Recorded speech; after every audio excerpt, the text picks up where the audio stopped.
Okay, guys, you're very, very welcome. Number 3, Robbie, isn't it? I think. Number 3, ever a 3. Yeah, ever a 3. So it's time for me to retire at this stage, Sean. Yeah, again, as we start, is usually the questions we're going to start with. So I think there's 3 or 4 questions, and Kevin, I leave it hand over to you to move that on. Great stuff, thanks, Sean. Yeah, and we've already even got one in on the chat, so we should be flying. So I'll go to the pre-sent in questions first, Robbie. I'll pop them up on the screen. Okay. First one we've got in, and guys, if you're listening when I ask your question, if you should be able to unmute yourself. New feature we've got. So our first one, Robbie, is in from Richard Fortune here. Yeah. Richard says, I've been taking a good few Brix readings on my cereals for the last few weeks. When I sprayed a mix of herbicides, growth regulator and nutrition last week, I noticed that the only field that seemed to get a good kick in the Brix levels from the nutrition is the one I put no herbicide on. Did you ever notice anything like this? Richard, we should be able to hear you. Yeah. There you go. Hello, Richard. Yeah. Good question. There would have been, in their simplicity, the herbicides are there to cause some sort of hormone stress on certain target species. And I suppose we probably have all thought over the years, well, they're safe to use, and they are. Like, that's, the research is there to say that they're crop safe to use. But definitely there'd be plenty of anecdotal evidence to say that they do affect, and some herbicides are worse than others. So they will give the crop a little bit of an internal stress, because it's been sprayed on all the crops. It may be really only fit to kill, we'll say, the target species. But and there was some work done, I think Chab Rousseau was a French researcher in the 60s, 50s, 60s or 70s, and he would have written a fair bit of information at the time and observations looking at the effect herbicides were having on plant health following the application. So again, for people that need to use herbicides, they're very important and to clean up the weed problems. And but they probably are affecting plants at a hormonal level. And in certain years, especially a year like this where it's stressful, those stresses are slightly exacerbated. And I suppose we'd see it. Sean mentioned maybe before we came on air just about the veg. You see a lot of stress with herbicides on veg. Brix, again, as a measure of the soluble sugars within a plant. Look, it varies. Brix can vary a lot between species and between time of day of application and things like that. Look at it is, we would see that anything that puts the plant under stress causes pretty much a reduction in Brix, unless it's probably gone to, in some cases, if it goes quite lignany as it's getting older, you will get a higher Brix reading, but it's more, it's a false reading. So the importance of taking Brix, and you're at it, Richard, I know there's a good few farmers around the country starting into that, it's to do it over a couple of seasons on a regular basis, and that really will, you start to really notice subtle differences between crops and between so a wet season versus a dry season like this year. But definitely at the moment, now, funny enough, I've seen some of the highest Brix I've ever seen in cereals this year, up in the mid-20s. And a lot of years we struggle to get above 40, and in a lot of cases sub 10. So to me, a herbicide is one of the, it's probably far more hurtful on a non-target plant species still. So it's definitely affecting, to me, it's affecting plant health. But if it's being used and it's necessary to use the herbicide, that's part of the strategy around risk management farming. But I would expect to see with some herbicides in some crops, definitely you'd see a small bit of a knockback, and that would tie in with some of the readings on Brix. So yeah, you'd see that. I don't know if that answers your question, Richard, or if that's any help. It was just an observation I had. Yeah, and I think the beauty is it's great to see farmers out doing these tests for themselves and taking the information and even questioning it. We find, look, Brix can be a bit of a frustrating enigma by times, but definitely it's an indication of soluble sugars within the plant. Where that brings us to, I know there was one English study done and it did correlate with sort of plant sap, Brix and chlorophyll. It was done for a basis project 5 or 6 years ago, and they could correlate slightly better plant health, which meant lower disease pressure, and that was fairly well measured at the time. So, but it can be hard to replicate good Brix figures around a lot of fields during a normal season. But I think it's definitely a good indicator to be following and to be tuning into.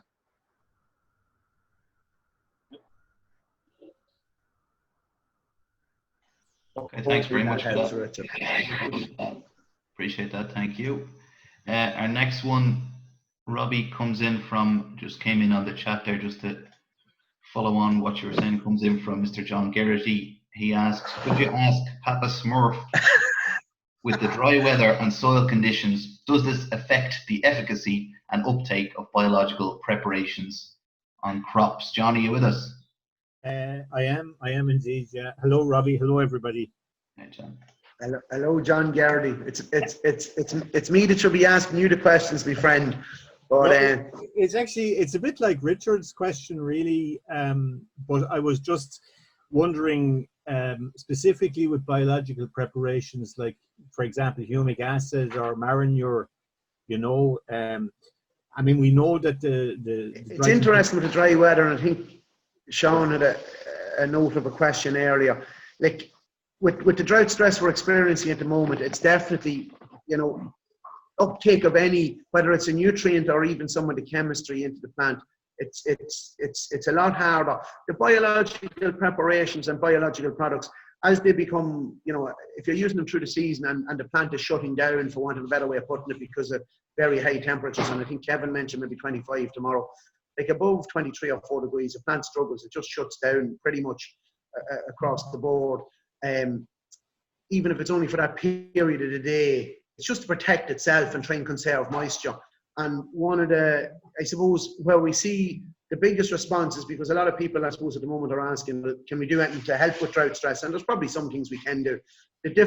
One of the big challenges, I think, is how do we start that as we start planting crops and even pre-plant. So we spoke, I think, over the last week or two here a lot about the humus level in soil and the organic matter level in soil. And we're seeing it still across the country, say today, specifically in cereals. I know if grass starts to dry up, it dries up. But definitely a lot of the fields of cereals that have, and veg that have been very close to a grass lay or very close to high organic status, they are definitely surviving a lot better in these dry spells. And again, you're hoping then maybe some application, you know, things like humic acid seed dressing, seaweed, seed dressing, nutrient seed dressings. There's been some work done abroad looking at zinc seed dressings to try and alleviate drought stress as they're growing through the season, and that's peer-reviewed, published work, I think, with the Fertilizer Association, the International Fertilizer Association. So definitely, John, the dry weather, to me, a lot of preps and a lot of products, the drier it gets and the further into the season we are, they'll struggle to deliver. I think one of the big questions on a lot of people's minds at the moment is how useful are, we'll say, take the likes of fungicides. It may not be that they don't work, but if there's not a lot of disease out there, people are probably saying, well, listen, are we better off maybe wait for a week or two and see if rain develops? At least then, if they're applied, if they're maybe closer to when disease appears, people feel they get the longevity. If it's a 3-week, 4-week protection, as opposed to putting them on 2 weeks in advance of very dry weather and maybe losing 2 weeks of protection along the line. But we definitely see the further we get into these dry seasons, late applications of some nutrients and biologicals struggle themselves, even though they're pretty close. Some of them can be very natural, and I think a lot of them, you're trying to really deal with abiotic stress symptoms. And from our point of view, we try and look at things like looking at nutrition from that. So go back to humus and organic matter, something that's holding water in soil. That's a big help to start with. Then something maybe like a biological or a nutritional seed dressing that hopefully grows you a bigger root mass that can either go and find more water when it's needed, if it's there, or over time starts improving that soil structure and leading to more, as we spoke before, these sugary exudates that the plants excrete out to feed the bugs, and then build more sort of humic byproducts in that rhizosphere area and around the rhizosheet, around the little plant roots. So that's all helpful, and probably something done at the start, like a good start is half the battle. So something done earlier on is probably having a bigger effect than maybe very late applications as a sort of a fire brigade entity. But definitely when these plants come under stress, they basically close. The stomata closes down. They're not taking in the carbon dioxide and at the same time releasing oxygen. And once that happens, you tend to get these things like free radicals building up. So it's a bit like the human body. And then we really need to try and how do we make that plant produce more antioxidant type materials? And from a biological point of view and a natural point of view, we're probably thinking like, fermented products, seaweeds, brewed up maybe microbes, something like that. Just even molasses type materials. But I'm a little bit nervous of molasses in the hot weather on a lot of leaves. It can be sticky and that can cause further problems. But from a nutritional point of view, and again taking those bits and pieces, very little done in Ireland because of the amount of research directed at this. But abroad, there definitely be a strong story to nitrogen, potash, magnesium, calcium, zinc would be the main ones that definitely help with what I would think drought stress for various reasons. Some of them, but all nearly tied around to osmotic potential and the effect of creating things that help create enzymes that are antioxidants dealing with these free radicals or these reactive oxygen type enzyme materials. But and then look, manganese, iron, and probably copper also have little roles to play in that as well. But that's, look, I suppose the big one here would be things like a lot of talk in the last couple of years about seaweed and humic acid and fulvic acid. There's still a lot of work to be done on that, and I know John is looking at some things in Waterford IT that innovative research definitely going on in Waterford at the moment. So hopefully over the next couple of seasons we'll have a lot more solid Irish information to play with on this. And I suppose that's Robbie, I'm more worried about the drought stress closing the plant down and reacting then to foliars and things like that. Yeah. Listen, and bearing that in mind, and the stress in the plant, would it actually points to an optimal application time in the evening rather than the morning time? Yeah. Right. Yeah. Okay. Yeah. Very good. Yeah, because I think with this intense heat during the day. Now it's interesting. Last Sunday week we had about 8 millimeters of rain here in RD, and I would have felt it felt and it sounded like a lot more rain across a Saturday evening and a Sunday. But spring crops reacted very well to that, even that small amount of rain. And I know there's other people didn't get even that, and there's other parts of the country getting more. But winter crops are struggling big time at the moment in our area. And we've even this year, for the first, really for the first time, we've had 3 or 4 growers who have been irrigating cereals. And there's definitely, those crops have responded to that, but they had to go, I think we spoke about this before as well, like a half an inch is, might as well be throwing a biscuit to a bear. So like they would have over the course of maybe 3 or 4 days would have put out the guts of 2.5 inches. And we definitely saw responses to that. The crop picked up and flag leaves expanding wheat and, a bit of life in that. So it is moisture. We have a couple of farmers, just locally, potato farmers, and we said to them just for a bit of a pooch, get a bucket of water and top a couple of drills, just a couple of plants. And 4 days later, you'd see, that's a lot of water, a bucket for 3 or 4 plants. But it was just to demonstrate the positive effect all this water, the amount of water that's needed to really grow the plants and drive them on. So, evening time sprays, John, definitely when that cool and that little bit of a dew is coming in. And I think probably, the nutritional and biological support packages that are out there, and there's a lot of people making them themselves up, there's some available off the shelf, but they're helpful up to a point. There's a lot of research still to be done to probably clarify that amount of benefits, but we would see that, and people who have done a lot more with nutrition earlier, and I think this is an area we'll have to see working on in the future. I think autumn and early spring we're missing a big trick, especially with nutrients like magnesium. A, to grow bigger root masses, and B, to put out more chlorophyll, just to intercept this radiation when it comes. Excellent. Thanks, Rob. No worries, John. Take care. Thanks very much, John. Appreciate that. Robbie, now the next one is an anonymous question, but a couple of good, kind of a two-parter here.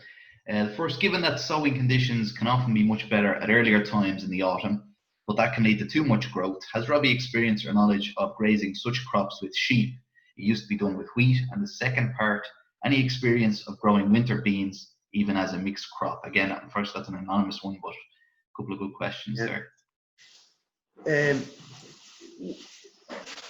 On our farm here at home, we're predominantly sheep and a small amount of tillage. And since I was a Garson anyway, my father has a good attitude towards sheep grazing tillage crops, and we definitely I couldn't say it does any harm. If anything, it does good. And I think the old people, the older generations, and these are 2 generations, would have talked about it routinely, that it was done primarily to help tiller out crops like wheat and maize. So we've done it on barley, we've done it on wheat. I know there was a famous photo in the journal last year of a County Meath farmer doing something similar. So yeah, I once conditions underfoot are dry, but as I said, we've been doing it sometimes on purpose, sometimes by default.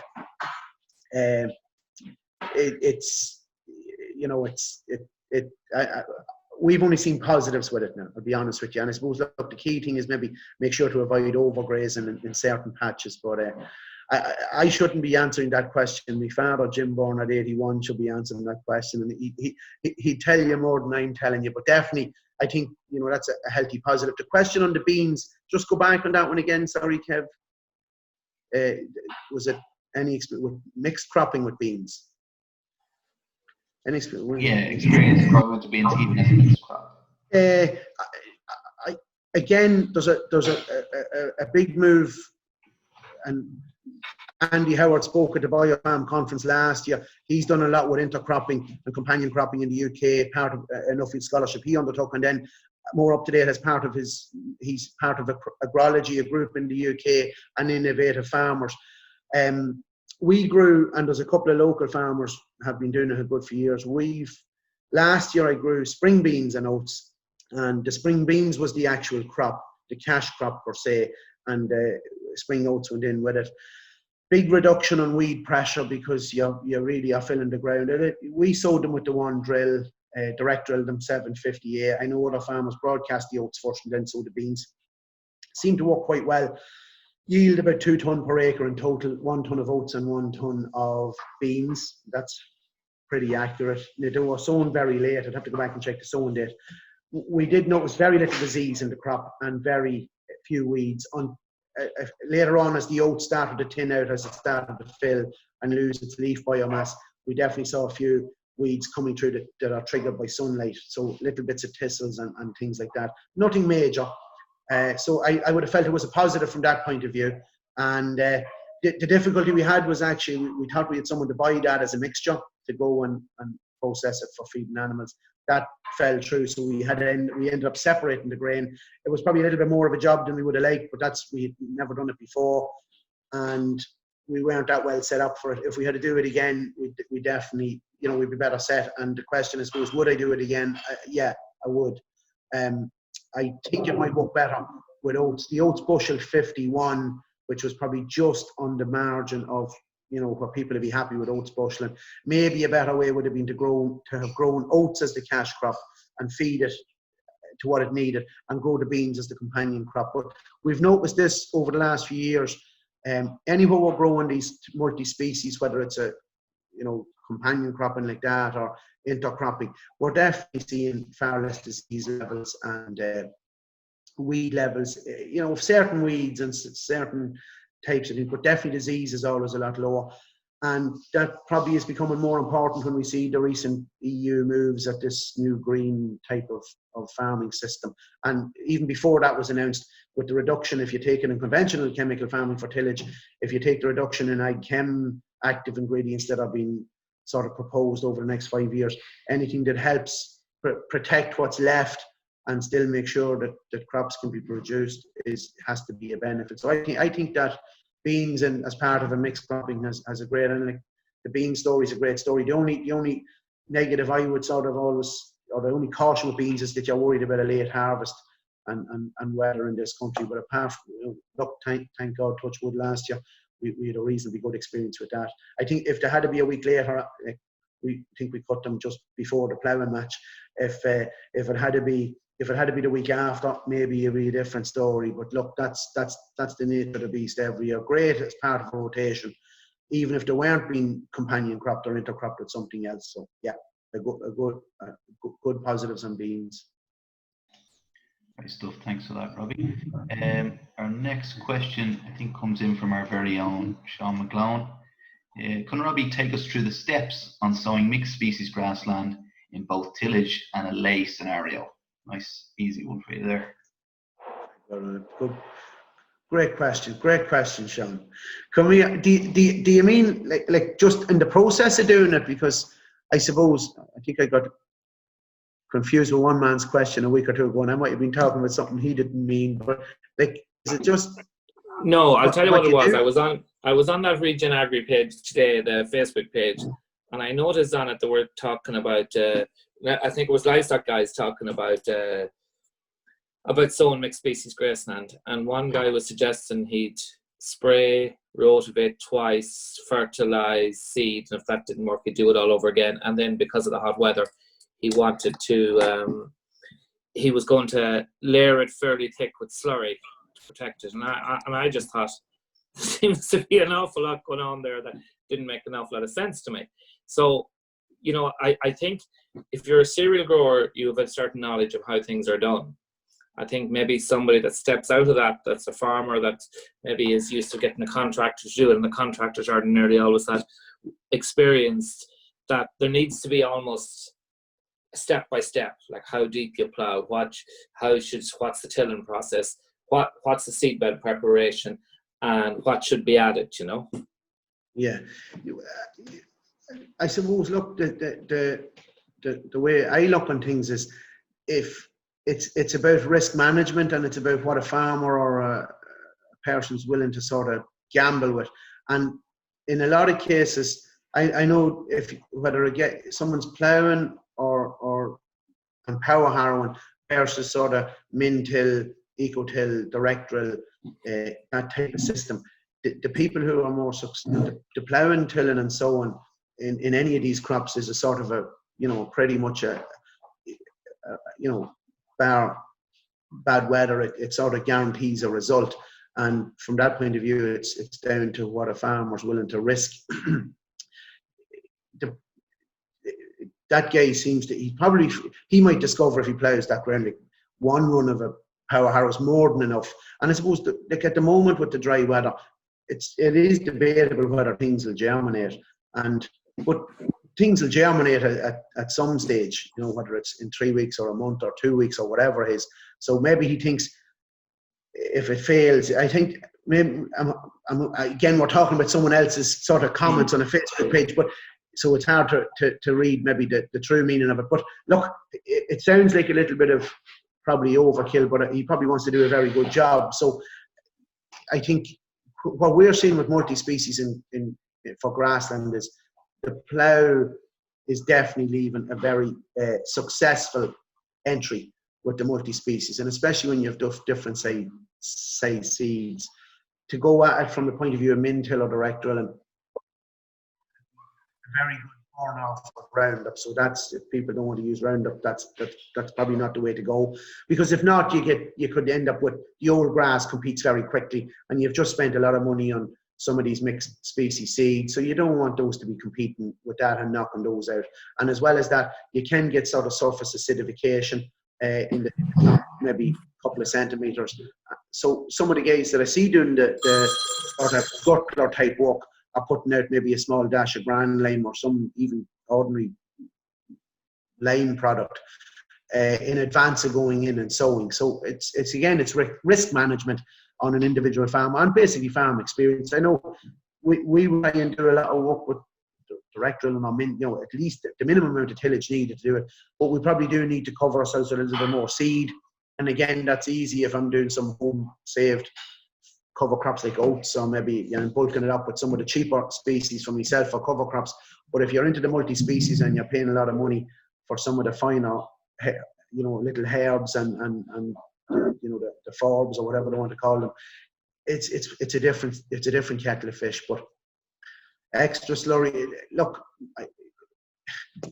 it's horses for courses, and I suppose again it's down to risk management. But there's fellas who will go into overkill and they'll put out 3 bags of 10, 10, 20, and they'll generate good swards. Maybe they'll actually favour some of the species that you don't want to be putting out now. So you could have a few legumes in that multi-species swards, and they won't really do that well because somebody's already put out enough nitrogen to get whatever grass species are in there and the other broadleafs to fly ahead, maybe like some of the brassicas.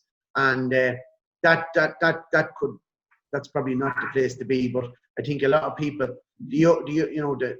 probably the last 40 years view of agriculture has to be, we need it looking well, and the last 10 years, because of margins, we need it doing well. So as well as looking well, it has to people, and again it's back to that risk management concept, because truth be told, I think people don't want to be spending money twice.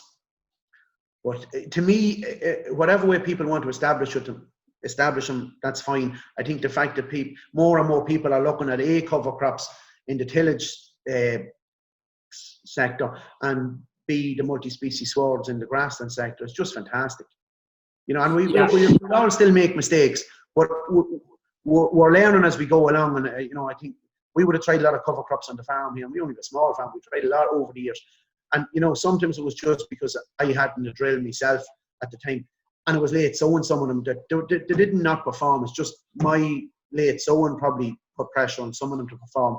And again, we spoke about this, I think, last time, the difference. So you need to be looking at, go back to tillage. If you're in a rotation, you really need to be looking at some winter barley and winter oats to let you in time to get these lovely summer cover crops established, to give them a fighting chance to get going. But on the grassland thing, I think what's happening with multi-species is fantastic at the moment. And it's yeah, I suppose, Robbie, maybe I didn't explain it to a point as well. It's like, this guy's idea was he wants to get soil biology working and stuff like that. But if you're going to rotivate, broadcast with a fertilizer spread of your seed, and you're going to spray and add fertilizer, and you're going to rotivate twice, surely to God, regardless of, and then you're going to cap it all with a very heavy topping of anaerobic slurry on top of it, surely it's, regardless, it's counterproductive, because your soil biology is already pretty well buggered at that stage, I would imagine. Even that amount of tillage will store a lot of fungal populations. But I suppose if he does establish, or she does establish a good multi-species sward, after, I don't know, a couple of weeks of growing and then into a month or two of growing, with the amount of eggs that all those species will be spitting out into that soil, there'll be a hell of a lot of biology back. Okay. Feeding and fighting fit. I think what is the big dilemma in the last 40 years has been, I suppose, the move to really not look after soil. And there's a new EU program. I don't know what the latest. Well, no, it's not. There's actually a soils program coming, and it's really all about protecting soils. That they tried to do this a good few years ago, and John Garrity would give you a few interesting insights on why that didn't take off. But because we were involved in something together at that time on this. But I think it's finally, the chickens are coming home to roost, and they're realizing they have to start looking after and protecting soil. And from that point of view, anything that goes into soil and grows a living root is and especially those multi-species, you'll start to see, I think you'll see big changes coming in, because it's just feeding a different biology. And again, it's going back to those multi-species, the trials we saw years ago, with some trials in Cooley for one of our own farm meetings, and where there was 2 and 3 species in the plots, we had it was oats, and there was no mildew. So I suppose there's a physical thing where the plants are blocking each other off. And we've a great farmer locally here at the moment, and he's 4 and 5 varieties of wheat in fields, and some of those fields are spotlessly clean, no disease, haven't had fungicides at all season. Well, on there, Sean, I'll just ask, Anne-Marie, will you turn that phone off? Sean McGlynn will he'll report you. He'll report you to the cops. But there's actually something happening underneath the ground. So we have these mixed species and there's no mildew in the oats. But as well as it being a physical interaction barrier on top, it's actually happening in the soil. It's creating different biology, and that's feeding. And if you listen, and I know Don Huber can be he can cause a bit of controversy, but Don Huber has some serious research done showing that chemicals, long-term use of chemicals, certain chemicals, it's getting into the soil is probably leading to potentially up to 40 soil-borne diseases that gives them an opportunity to take off. So again, you put in these multi-species as opposed to the monoculture. We think that multi-species and that whole root mass moving around and talking to each other and communicating and fighting and cuddling and kissing, and we always said that about microbes. It's like Irish people. They love a good party. So there'll be plenty of drinking and eating and curtain going on underneath the ground. But that whole diversity gives you, it alienates the bullies. And that's one of the examples that I use when I display microbes.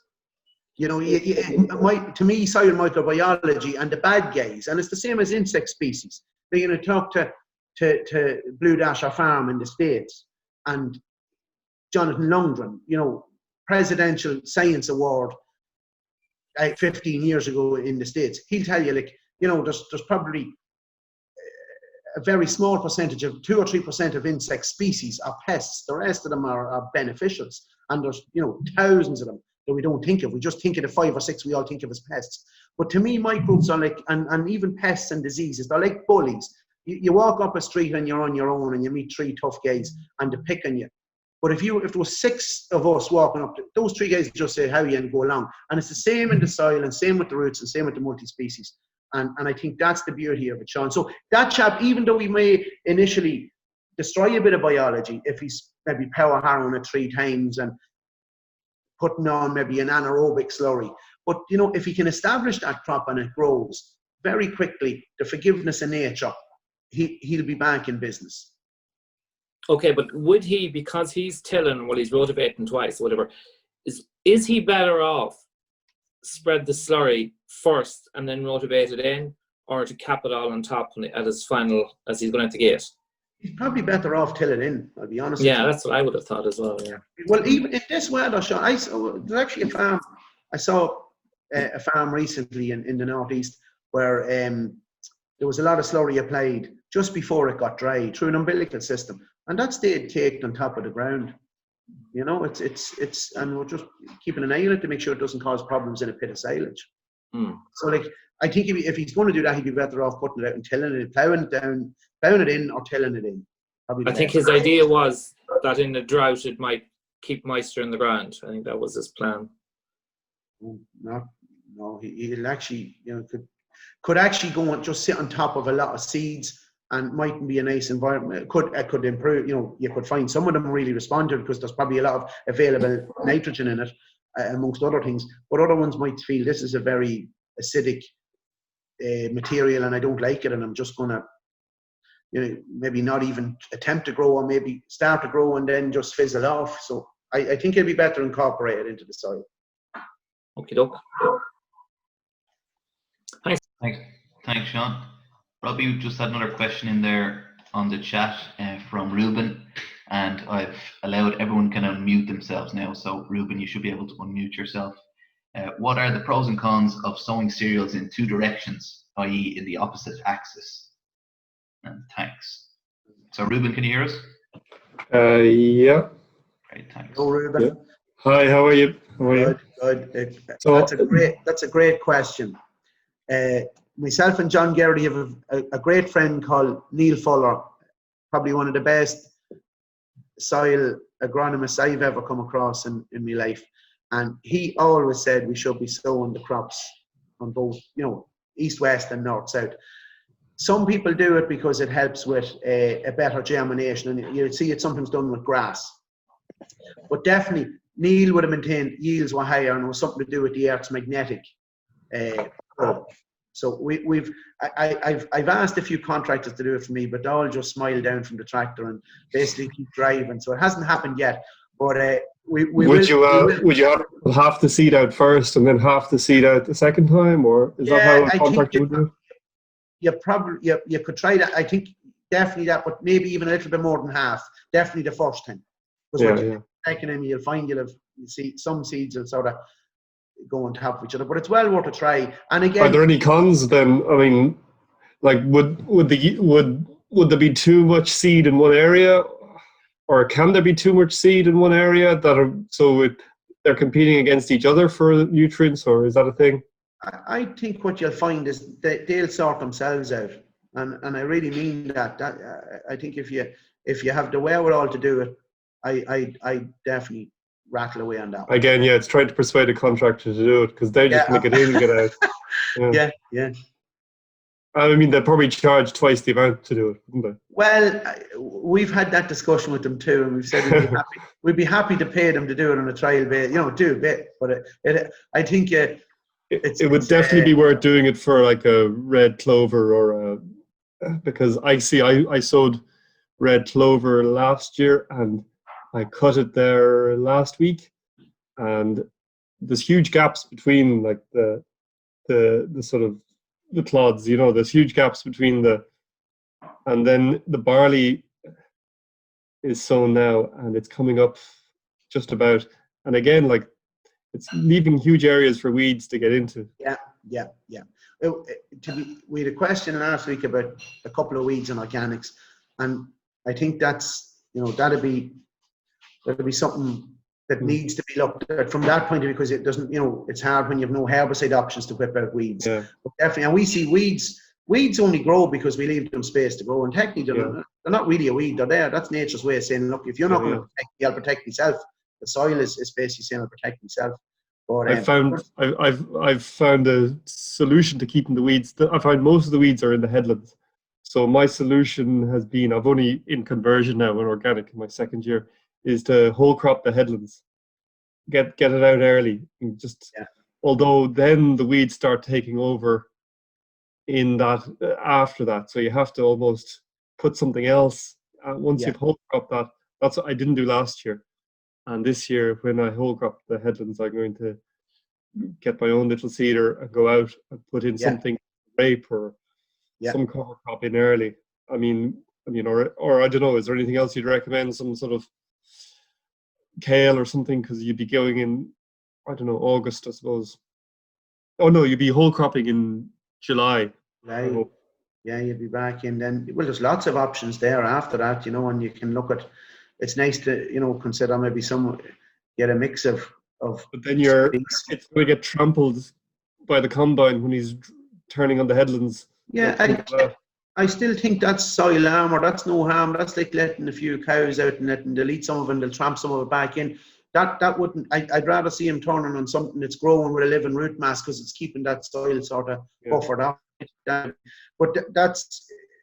I still think in organics, weeds, a lot of weed management, we have to start growing more crops that we want to see growing to keep the weeds out, And I think the fact, a lot of, in organics, the biggest challenge is weeds, I think, anyway, because people say, well, it's nitrogen, but look, to me, there's plenty of nitrogen floating around, and you can actually, whether it's through organic manures or animal manures, but even in the environment, in soils, in the atmosphere.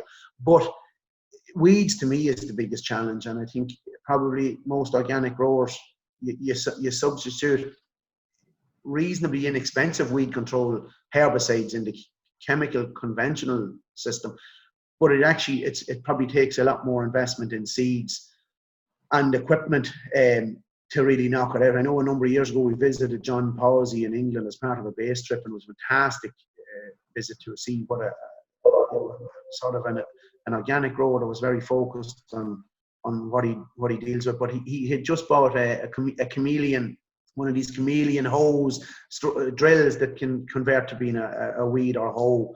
But he was telling us at one stage his solution for wild oats was he grows a lot of wheat for bread making, and he's just trying to keep the wild oats out of it.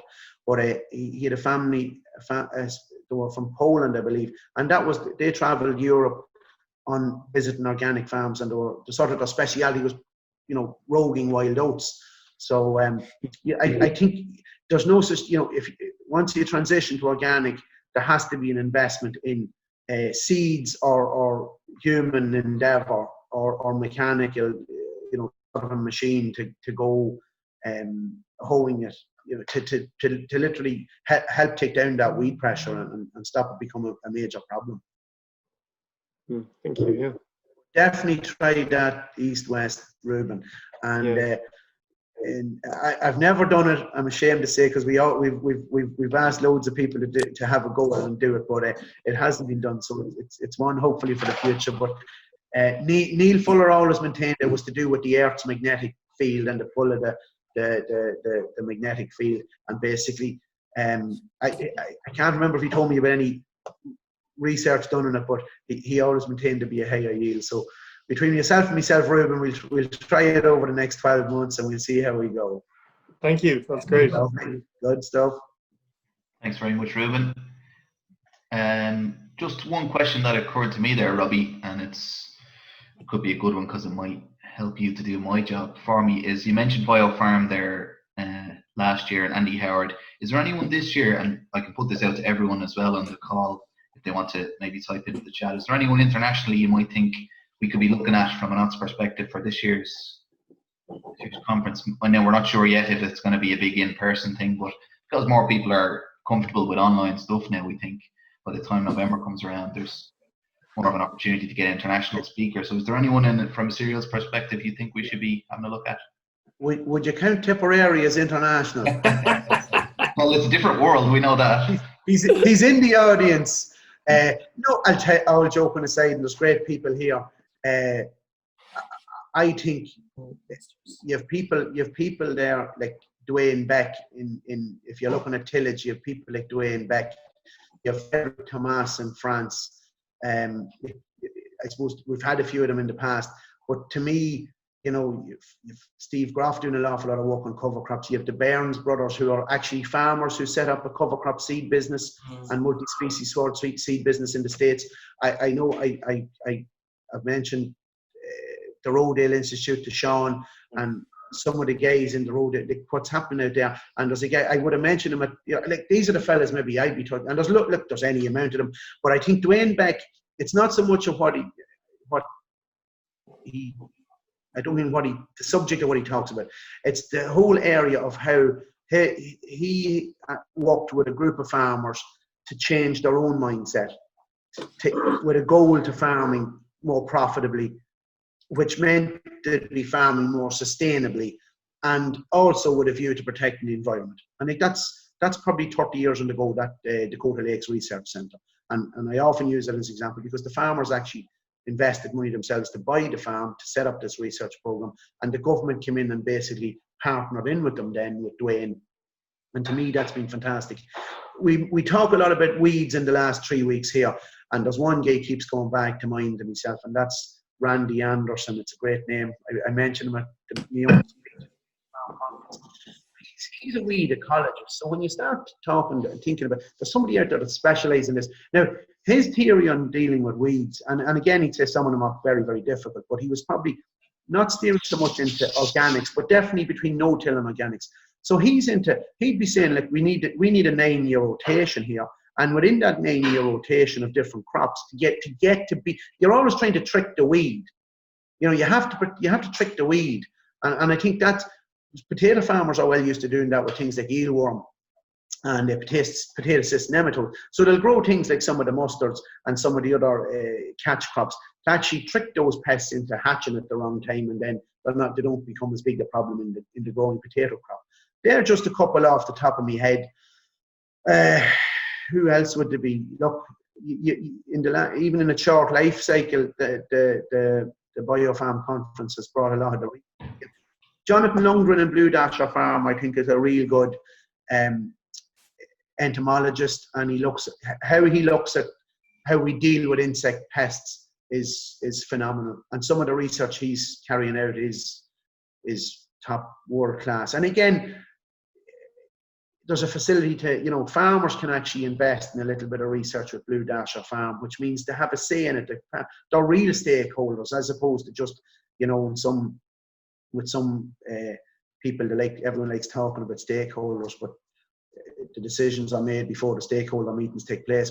And in fairness, I have to say, on a positive level here, and I know John had echoed this, people like ourselves and yourselves and some of these groups that have started up in the last years, we are getting great support from the Department of Agriculture in this country.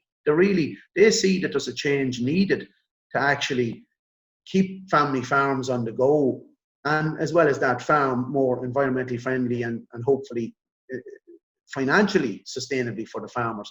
So I'd have to say that they're definitely on the ball with that here, and they're encouraging even, you know, I know they're looking at some of these international speakers and starting to see, can we learn something from them. So they're just a couple that's on the top of my mind, Kevin. I think there's, you know, there's any amount of them out there, I suppose, and look, some good and some not so good, but definitely those guys, I think, have walked the walk as well as talking the talk. They've walked the walk, and I think already most of what I've seen at BioFarm, you know, and some of our own little farmer conferences over the years, we always try and aim for somebody who's actually walking the walk as well as doing the talking. Excellent. Thanks very much for that, Robbie. Appreciate that list. Sean, I know we said we were probably going to limit this to an hour this week. So is there anything you'd like to say before we wrap up? Just, you know, we started the Q&As, I suppose, as this idea of starting the discussion, but I would like to, from now on in, say, you know, if other people have opinions that they want to voice, I think then, you know, rather than Robbie doing all the talking or Thomas Fuhi tomorrow doing all the talking, if people have this idea that they would like to bring something up, by all means, we're up for it, you know. You don't have to all do it at once or anything, but I see Richard put up a suggestion there for Chris Trump, and there's definitely, like, you know, there's a few people in the country who've been doing small bits of fermentation for the last number of years, but it's starting to gather momentum. And you just mentioned Chris Trump, and that whole area. I have been emailing Chris Trump with the idea of him coming over. Now, we had hoped we'd be over by now, or dates set by now, but with the coronavirus. So I'm actually going to, I have a contact for him through him, a guy I know who we might even look at doing something maybe online if that was suitable in the short term, because, you know, I think BioFarm in November, well, we have kind of provisionally set dates and stuff like that, and we already had somebody from the Rhode Island Institute, Jeff Bauer, had agreed to come.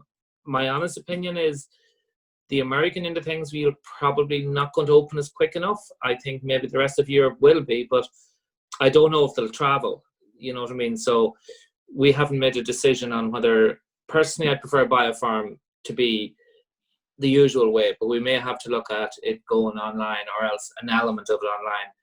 And my honest opinion is, at the present state, the Americans probably won't travel, where the Europeans might, and I think that's where we are. So we'll know in a couple of more weeks as times go by what's going to happen, but I'd prefer it to be traditional, because I do like that pint at the bar at night and stuff. No, and even the human interaction is... Yeah, the human interaction is very important. Yeah, and I know we've talked about them before, Sean, but you take the likes of Innovative Farmers in the UK and Agricology, there's fantastic things happening with our nearest and dearest neighbours. Yes, and I have to, because I think a lot of that has been that they're traditional role models of agri-advisors and agri-research were blown open, I suppose, started with Maggie, you know, basically saying we're not paying for this state intervention anymore. And a lot of people would say that's not a good thing, but definitely over the years it's led to a lot of necessary innovations. And I think there's definitely 4 or 5 people over there that you could look up. I also think though, that in the context of, you know, I suppose the elephant in the room is really going to be farm to fork, where that ends up. And, you know, you're 2 years out from that being or will that be watered down, or will it change? But for definite, it's going to change absolutely everything on how we farm. We were on with the department yesterday on an agroforestry thing, and like from what I can see, biodiversity now is going to drive agriculture. It's not going to be food security or anything. It's going to be biodiversity and climate change is going to drive everything. So, you know, whether we like it or not doesn't terribly matter. That's what's happening, you know. And you're starting to see that from the National Advisory Service as well. You're starting to see seeds of change coming and how they're going to have to approach things. Yeah. They're all, we probably, a lot of people don't. I think people that are on this webinar and the people that go to BioFarm, a lot of those people, great men and women, and they're into the, you know, they're into that. But a lot of people don't realize the benefits of biodiversity. You know, and that goes for consumers as well as, you know, down to the farmers at one end of it. And we spoke about this, I think, at the first BioFarm. We're probably still very disconnected, and the message of how farming contributes so much to the world and consumers is getting dressed up by certain individuals that have an agenda and need to get it there. And food, unfortunately, is becoming, food is probably far lower down the list of people's priorities in the Western world, and especially Europe, than where it was maybe 60, 70 years ago after the Second World War. But biodiversity and kids, you know, what people see as the future and this, you know, safe thing. Now, and that's a difficult situation. It's a difficult discussion to have. But I think, you know, biodiversity, I just feel an awful lot of farmers don't even know the benefits of it. And, you know, there's plenty of good studies, mostly done again in the UK. I think the Centre for Hydrology and Ecology did one. I've used it in farmer presentations before, where they showed that you could take maybe 8% of the and put it down to, you know, cover crops, multi-species, sward type crops, and even pollinator strips. And they basically showed with some of the key flowering species like beans and oilseed rape, yields went up, overall the farm was more profitable, and nature benefited, and I suppose the water table. So like to me there's a lot of positives to that, Sean. And again, if you know, those guys are quite, you know, we would have met them at Groundswell, very happy to share their information and their knowledge. And I just think, look, there's a lot of positives if we can steer it to. I think we're probably missing a link with a lot of consumers where they think that farmers are actually doing fine, and it's an emotional debate. It's not for tonight, definitely. No. But you know, it's hard to put your finger point on that. And like, I think, look, I'm a part-time farmer, so maybe, you know, I don't see myself as a part-time farmer, but that's what I am. And there's lots of people like me out there. And there's lots of, you know, but I see, you know, if you come to our farm, we're very much into nature and wildlife and biodiversity and trying to do our best for our soil health. Whereas probably maybe some of the people who would be considered big full-time farmers wouldn't even consider those things. And I think you're right, that group will be forced to do things. And unfortunately, hopefully it's not just a box ticking exercise. I think people need to be brought along and explain the importance of these things. And, you know, if you see studies in Germany saying that certain insects have declined by 75% over the last 20 odd years, that's fairly serious stuff. And again, like Jonathan Lundgren in the States, Blue Dasher Farm, well worth a chat to him. Look, super serious stuff. You know? Okay. Anyway. Okay, that's great. Well, look, we have Mr. Fuhi. He's in center screen here with me today. He's up tomorrow, so I would like you to put him really tough questions to him. So he got off kind of half light last week, I thought, so he needs a few dingers of difficult questions.